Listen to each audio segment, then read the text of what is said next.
Okay. Attention, ok, je suis partout. Ouais, attention le micro. Deuxième clap.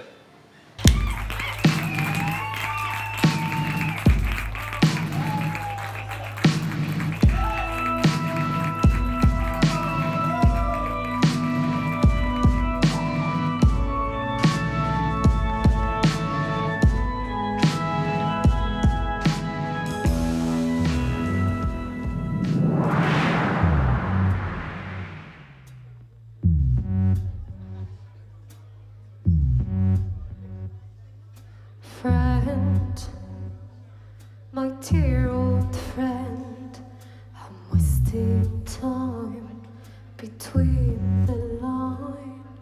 Friend, my dear old friend, I'm losing head. Am I dead?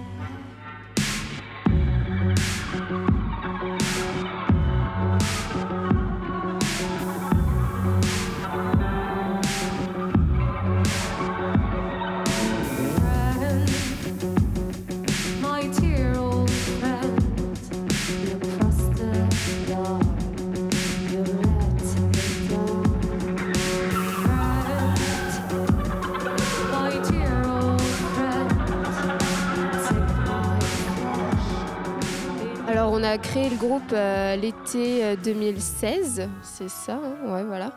À la base du coup c'est Elliot et Jérémy qui ont commencé à faire de la musique tous les deux et moi je les ai rejoints. Et du coup on avait vraiment envie de recommencer à faire de la musique après avoir travaillé à Paris pendant un petit moment.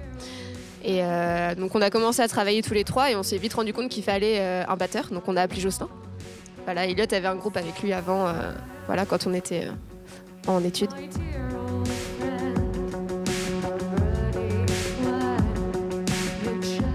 La scène angevine, du coup, ça nous permet, ça nous influence pas sur notre composition, mais par contre, ce sont tous des copains, donc en effet, on leur demande leur avis. Souvent, enfin voilà, on peut faire écouter à certains amis, donc ça c'est vachement bien. On est assez soudés dans ce genre de choses avec tous les groupes angevins. Donc par exemple, Sam Carroll, Vedette, Elliot, il travaille un peu avec les White Fox aussi. Bon, et Sheriff, oui, enfin il y en a plein quoi, on peut tous les citer. Et les lieux, et ben alors le Joker's Pub, c'est un lieu qui est énorme parce que c'est un club qui est vraiment hyper bien équipé, l'accueil est génial et Jean-Yves, le patron, il fait tout pour aider les groupes locaux aussi, ça c'est super. Le garage, c'est encore des copains qui ont ouvert ça il y a pas longtemps, c'est un petit peu plus indé et c'est génial aussi, là ils commencent tout juste les concerts.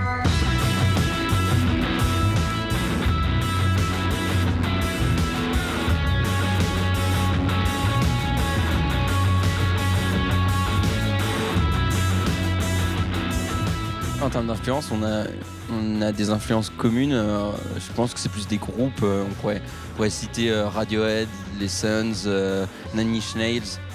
Enfin, c'est des groupes qui ont des univers très très différents. Je pense qu'on peut aussi citer les Black Angels, enfin, pour le piquer. Et je pense que ouais, c'est une espèce de melting pot, un peu tout ça. Je pense qu'on n'est pas un groupe de style, on est plus un groupe influencé par des groupes en fait qui ont essayé des choses. Surtout je pense que ce qui nous définit, c'est vraiment d'expérimentation et de tester des trucs quoi, de pas partir sur des recettes toutes faites en fait, tu vois, de faire on aurait pu faire du Brian Johnstone, tu vois, tracer, de faire des trucs tout droit. Et je pense que les groupes qui nous influencent, c'est des groupes justement qui sortent un peu du cadre, tu vois, Radiohead ou Sons. Voilà, c'est des groupes qui essayent des trucs, qui partent un peu dans des délires. Alors le fait aussi qu'on ait une formation un petit peu hybride, sans basse, qu'on ait de la batterie électronique, qu'on ait du chant féminin et masculin, ça nous permet justement de jouer sur plein de volets différents. Et je pense que c'est ça ce qui pourrait nous définir le plus en termes de style.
on a eu des process relativement différents sur chaque chanson. Ça a pu être soit des buffs, tu vois, qui sont ressortis comme ça, et puis voilà, on a un riff, et puis hop, on fait le morceau, chacun vient poser son truc, et ça se construit comme ça. Soit il y a quelqu'un qui a une idée, qui vient avec son idée. Par contre, ce qui a toujours été relativement commun, c'est notre travail et notre rapport au studio, entre guillemets. Moi, j'ai mon petit home studio, et donc on travaille beaucoup en enregistrant des maquettes. Ça, je pense que c'est un peu le seul truc qu'on ait de commun, en tout cas, sur comment on travaille sur les morceaux. C'est vraiment de faire des maquettes sur l'ordi, de bosser le son, d'exporter des sons, de jouer avec en live, et puis après d'aller en studio plus tard et de l'enregistrer.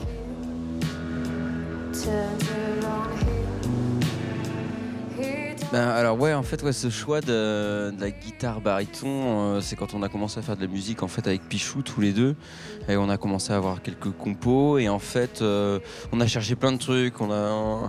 C'est un été, c'était dans l'été 2016 où on a fait pas mal de musique. On avait des synthés, des guitares, de la basse et tout ça. D'où aussi, tu vois, la part d'expérimentation là-dessus, d'aller chercher des trucs un petit peu hors normes, entre guillemets, et de se créer une identité autour de ça. Et donc en fait c'est là que j'ai découvert la baryton, et c'est un instrument qui m'a vachement plu direct, parce que ça a changé la façon dont j'avais de faire de la guitare, et là-dessus voilà, j'ai cherché à comment l'intégrer dans le groupe, comment la faire sonner aussi comme une base, parce que ça sonne pas comme une base. Donc comment trouver ses points forts, ses points faibles, rectifier les points faibles, et puis voilà, la mettre en valeur. Et je pense que c'est vrai que ça fait c'est une part assez essentielle de l'identité musicale du groupe, ouais.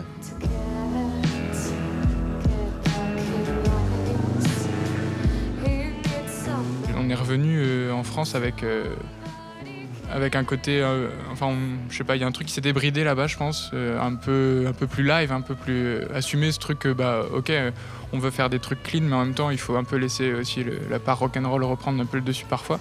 Et du coup le deuxième EP, on l'a mis en boîte avec peut-être plus un esprit live, même si on a fait nos prises séparément encore, mais il y a quand même plus une étape en plus dans nos prises, en tous les cas, chacun, d'y aller plus en mode live, comme sur scène, quoi, dans l'intention, voilà, tout ça.